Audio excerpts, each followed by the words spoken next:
Okay, we are on the east side of the house, the home, the duplex. This is the electric meter, and it should have been sealed on 3 sides, the top and the sides, to help prevent moisture infiltration into the wall system. And then this is the conduit, the electric supply conduit to the house coming up from the ground, and this should have been aligned and connected underneath here. This will allow water, moisture to come into the electrical system.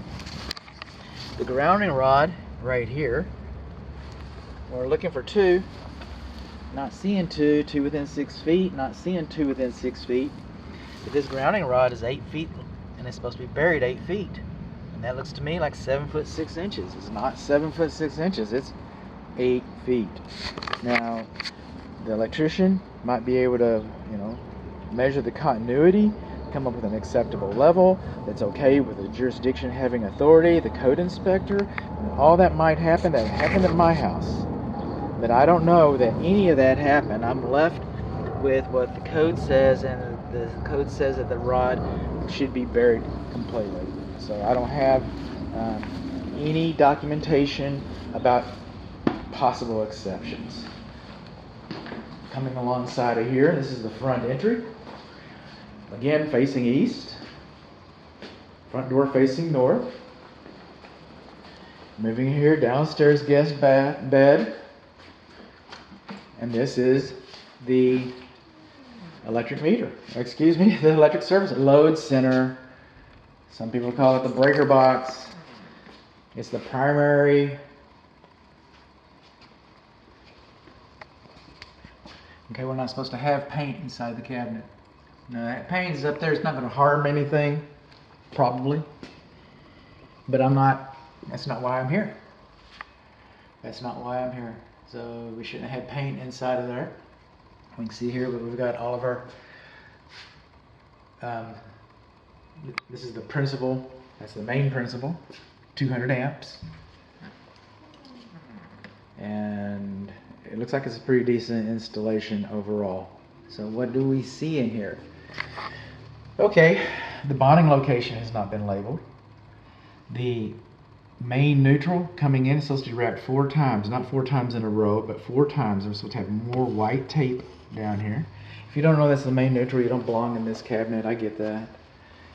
L1 and L2 right here. Okay, those main lugs are supposed to have protective neoprene or rubber covers on them so you don't reach in here and grab yourself a good dose of electricity. And again, if you don't know those are hot, you do not belong in this cabinet. I get that.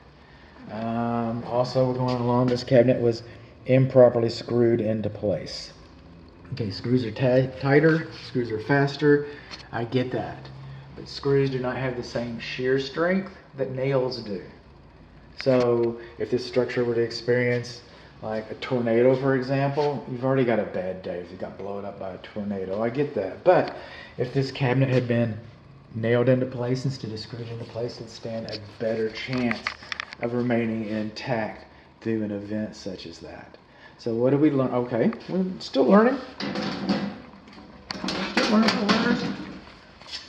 Okay, that's called handwriting. It's not supposed to be handwritten, it's supposed to be printed. See where it says danger right there? That's printing. See where it says square D and HOM? Okay, that's all printing. Warning, that's printing.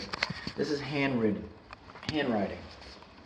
The manufacturer and the code both think that should be printed, not handwritten.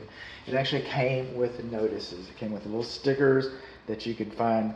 For example, I don't know if they have one for icebox, and that's a good example why we don't want handwriting.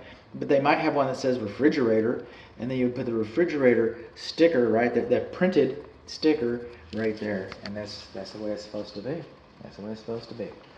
So what do we learn? We learned that we've got handwritten circuit breaker identification. We learned that we do not have the bonding location labeled. We learned that we didn't put enough white tape on the neutral. And we learned that we do not have, over here on L1 and L2, we do not have the protective covers. We learned that the cabinet was improperly screwed into place instead of nailed. And we also learned that we got a little bit of paint inside the cabinet, so that just gets written up. So that's what we have.